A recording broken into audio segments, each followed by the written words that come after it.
Pemirsa, terima kasih Anda masih bersama kami dalam Kilas Kominfo Newsroom. Pemirsa, program deradikalisasi merupakan bentuk perwujudan dari Undang-Undang Nomor 5 Tahun 2018 tentang pemberantasan tindak pidana terorisme. Deradikalisasi menjadi program khusus yang prosesnya terencana, terpadu, sistematis, dan berkesinambungan untuk menangkal paham terorisme yang menjangkit individu. Individu yang terjangkit paham radikal teroris kerap diasingkan di lingkup sosial masyarakat dan sulit untuk bertahan hidup ketika telah selesai menjalani masa tahanan. Mengatasi masalah tersebut, Badan Nasional Pemberantasan Terorisme melakukan reedukasi dan reintegrasi napiter atau mantan narapidana terorisme melalui pemberdayaan ekonomi tentang kewirausahaan. Lantas, seperti apakah perkembangan program ini? Kita akan membahasnya lebih dalam bersama Bambang Surono selaku Sekretaris Utama BNPT. Halo, selamat malam Pak Bambang. Selamat malam Mbak Dian, selamat malam pendengar Kominfo Newsroom. Bagaimana kabarnya Pak Bambang? Alhamdulillah sehat Mbak, mudah-mudahan semua sehat semua ya. Ya, sehat, salam sehat Pak Bambang.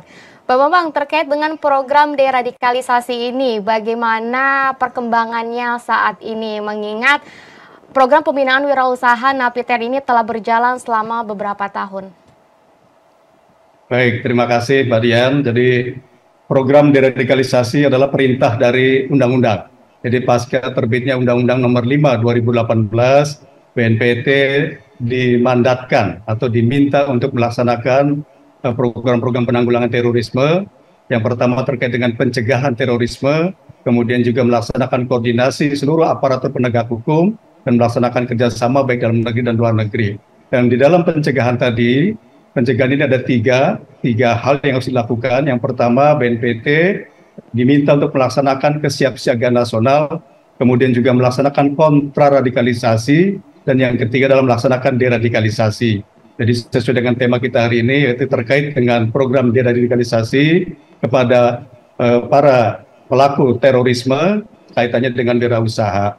Jadi deradikalisasi ini sesuai dengan amanat undang-undang tadi dikenakan ataupun dilaksanakan kepada tersangka, terdakwa, terpidana, dan mantan narapidana, baik selama di lembaga pemasyarakatan, serta mantan narapidana ataupun orang ataupun kelompok orang yang sudah terpapar paham radikalisme terorisme di masyarakat. Pelaksanaan deradikalisasi ini dilaksanakan secara berkesinambungan, tadi dilaksanakan secara rencana, terpadu, sistematis, dan berkesinambungan.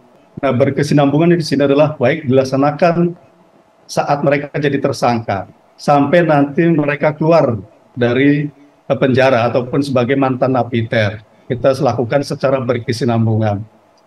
Kemudian terkait dengan berkesinambungan ini, pembinaan dilakukan kepada mantan narapidana terorisme pasca mereka menjalani pidana. Bentuk program yang diberikan antara lain adalah pembinaan wawasan kebangsaan, wawasan keagamaan, dan atau kewirausahaan. Jadi deradikalisasi secara berkesinambungan tadi, setelah mereka keluar dari penjara pun kita tetap dampingi, yaitu diberikan wawasan kebangsaannya, kemudian diberikan wawasan keagamaan dan wawasan kewirausahaan. Pembinaan kewirausahaan ini dilakukan untuk memenuhi kebutuhan dasar, artinya basic needs mantan narapidana ketika kembali ke masyarakat. Pembinaan kewirausahaan dapat dilakukan dengan memberikan pelatihan kerja, kerjasama usaha, kemudian modal usaha. BNPT sebagai lembaga koordinator dalam penanggulangan terorisme bekerja sama dengan kementerian lembaga, baik itu dengan BUMN serta pelaku usaha lainnya untuk memberikan intervensi kewirausahaan kepada sasaran deradikalisasi. Program pembinaan kewirausahaan ini, Bapak Ibu sekalian, yang diinisiasi oleh BNPT telah dilaksanakan sejak tahun 2014. Program ini terutama menyasar mantan narapidana yang baru bebas. Salah satu contoh mantan napiter yang telah sukses berwirausaha adalah misalnya seperti Saudara Marwan alias Wakgeng. Ini mantan napiter kasus PAI di Medan, kasus perampokan di Medan untuk pendanaan terorisme. Marwan bebas dari Lapsus atau lapas khusus Sentul pada tahun 2018. Pasca bebas, Marwan memulai usaha pertanian dan tambak udang. Selain dari BNPT, Marwan juga mendapat bantuan usaha dari Polri, dari Kementerian Sosial.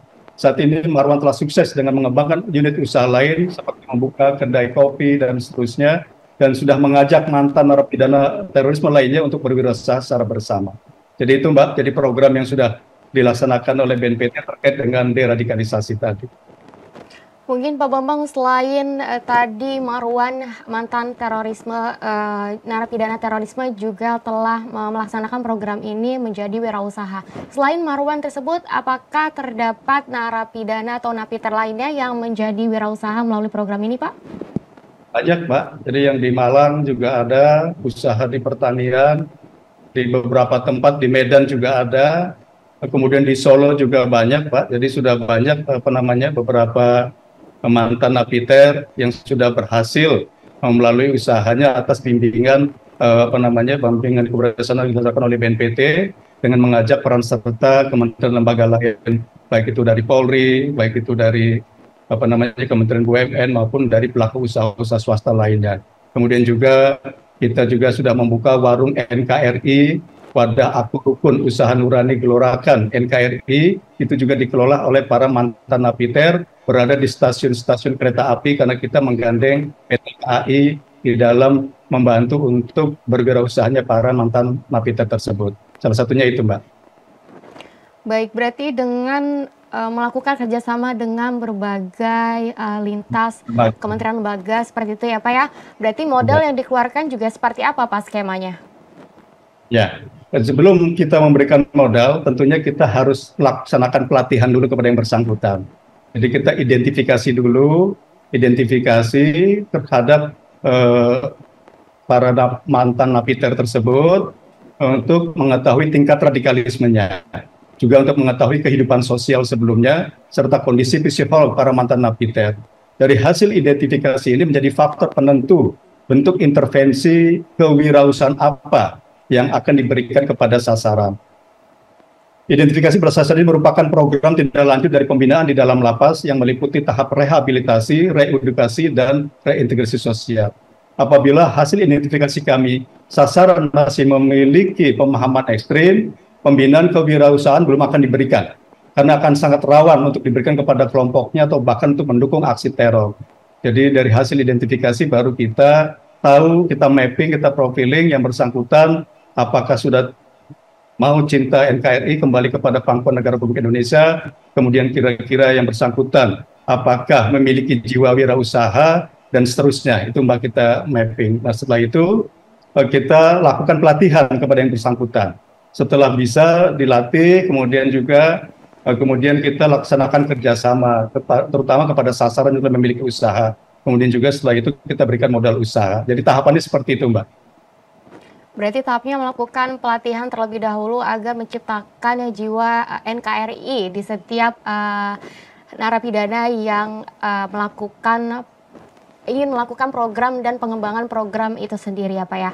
Pak, untuk bentuk pengawasan bagi napiter yang menjalani program wirausaha ini untuk di masyarakat ini seperti apa Pak? Ya, jadi program wirausaha ini kita pertama berikan dalam 6 bulan. Hasil identifikasi, terus kita latih dan seterusnya. Setelah oke, kemudian kita mulai berusaha pada yang bersangkutan. Nah, durasinya kurang lebih 6 bulan. Kemudian kalau memang dibutuhkan perpanjangan, kita berikan lagi 6 bulan ke depan. Jadi hampir 1 tahun kita lakukan pendampingan. Jadi kita latih, kita juga kemudian juga kita bukakan perizinan usahanya, kita bantu. Kemudian juga kita kita latih juga bagaimana mengelola modalnya. Kemudian juga kita buka akses ke marketingnya, ke pemasarannya. Jadi dari hulu sampai hilir, jangan sampai dia sudah bisa berusaha tapi kesulitan untuk memasarkan produknya, seperti itu Mbak.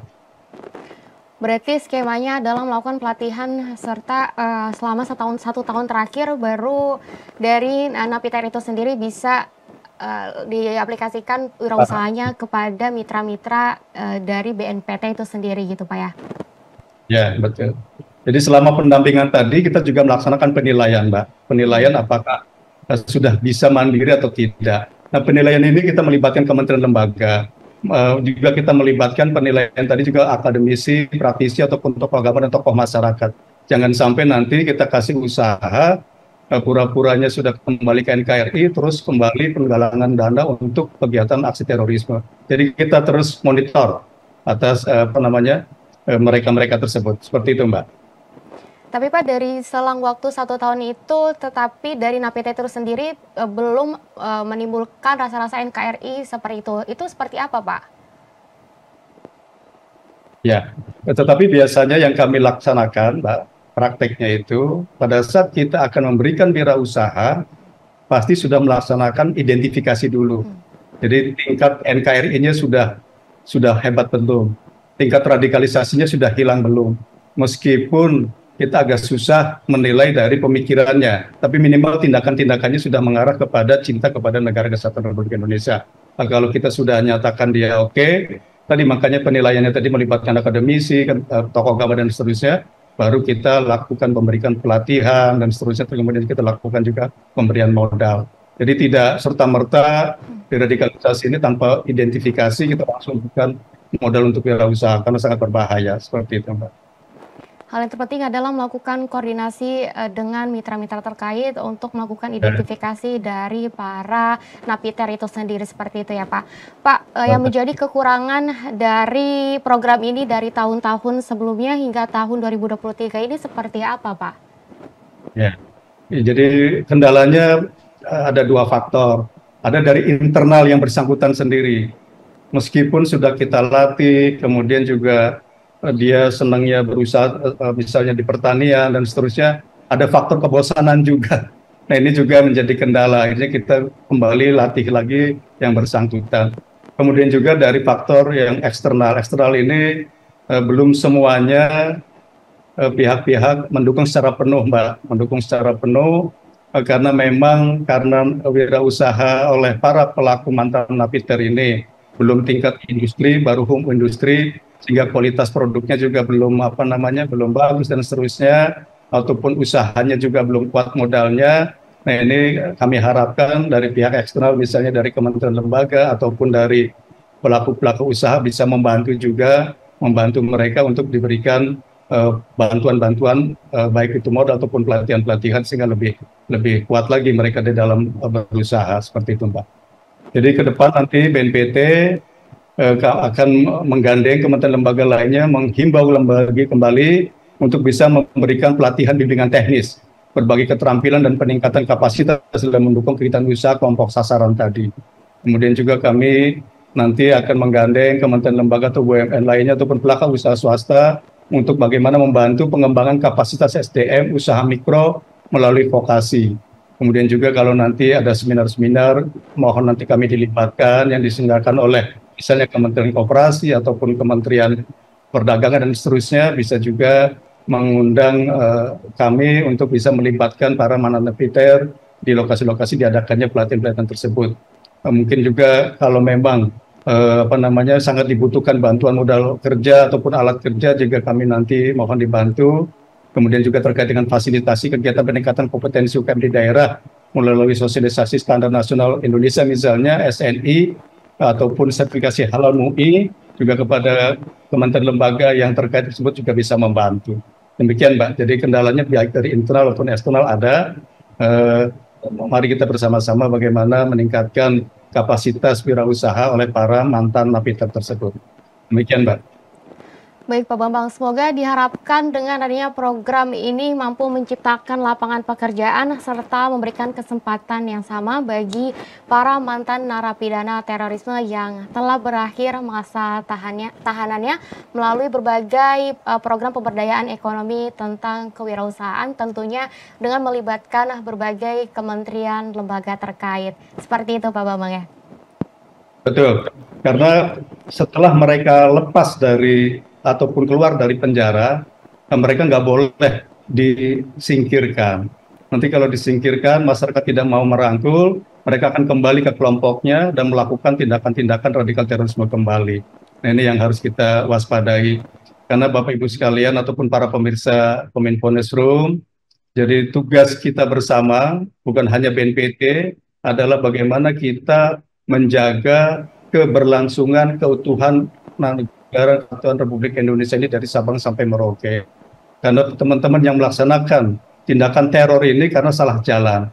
Salah jalan, penyebabnya multifaktor, tidak hanya karena masalah agama, tapi ada juga karena faktor pendidikan atau juga karena faktor negara merasa tidak hadir oleh mereka, kemudian juga faktor ekonomi dan seterusnya. Nah, faktor-faktor tadi akan kita urai. Salah satunya adalah faktor ekonomi, kemudian faktor bagaimana negara hadir, merangkul mereka kembali, masyarakat juga bisa menerima. Karena kalau mereka tidak bisa kita terima, akan kembali ke kelompoknya, kemudian melaksanakan tindakan-tindakan radikal terorisme yang ujung-ujungnya akan memecah belah Persatuan Negara Kesatuan Republik Indonesia. Jadi tugas kita semua, kebetulan saja BNPT sebagai leading sektornya dalam hal penanggulangan terorisme, tapi kewajiban seluruh bangsa Indonesia, seluruh warga negara Indonesia adalah menjaga keberlangsungan keutuhan negara Kesatuan Republik Indonesia dari Sabang sampai Merauke, dari Myanmar sampai Rote. Ini kewajiban kita semua. Demikian, Mbak.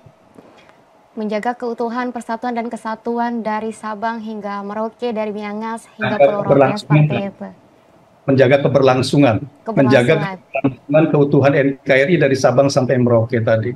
Karena Bapak Ibu sekalian, ideologi apapun bisa diterapkan di Indonesia. Jadi saya ulangi, ideologi apapun bisa diterapkan di Indonesia. Mau kita gunakan ideologi khilafah Islam bisa, tapi mungkin wilayahnya hanya Aceh, hanya Sumatera, hanya Jawa, hanya NTB. Kita mau terapkan ideologi Kristen pun bisa. Mungkin wilayahnya hanya mungkin Papua, NTT, Maluku. Kita mau terapkan ideologi Hindu juga bisa. Mungkin wilayahnya hanya Bali. Mau kita terapkan ideologi komunis juga bisa. Mungkin wilayahnya tidak seperti ini. Jadi dengan ideologi Pancasila, wilayah kita dari Sabang sampai Merauke itulah yang harus kita jaga. Harus kita rawat, amanah ataupun warisan dari nenek moyang kita, leluhur kita, mewariskan negara Kesatuan Republik Indonesia ini, dan kita sebagai generasi penerus sampai kapanpun akan kita jaga keutuhan NKRI ini dari ancaman perpecahan melalui serangan radikal terorisme. Demikian, Mbak. Baik, Pak Bambang. Terima kasih waktunya untuk bisa hadir dalam program Kilas Kominfo Newsroom. Terima kasih Pak Bambang atas waktunya. Kami ucapkan salam sehat dan selamat melakukan beraktivitas kembali. Terima kasih semuanya, sukses selalu, sehat semua, dan maju terus untuk Kominfo Newsroom. Terima kasih, selamat malam. Pemirsa, kami akan kembali dengan beragam informasi lainnya. Tetaplah bersama kami dalam Kilas Kominfo Newsroom.